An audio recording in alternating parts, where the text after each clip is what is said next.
Penyidik kepolisian yang menangani kasus terbakarnya gudang LPG di Jalan Kargo Taman 1 Denpasar belum merampungkan pemberkasan perkara tersebut.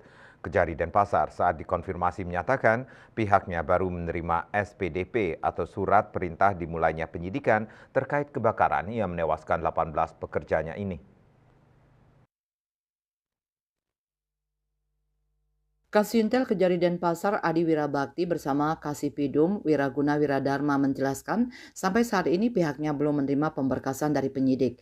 Kasus yang telah menetapkan Sukojin 50 tahun sebagai tersangka itu sejatinya sudah berlangsung cukup lama, yakni awal Juli lalu. Bahkan masyarakat selalu memonitor perkembangan kasus tersebut karena dalam sejarah di Bali kasus terbakarnya gudang LPG hingga menyebabkan 18 orang meninggal baru kali ini terjadi.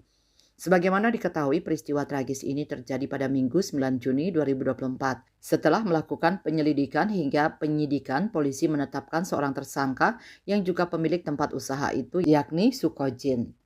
Dalam penyelidikan, tidak ditemukan bukti pengoplosan di gudang LPG CP Bintang Bagus Perkasa itu.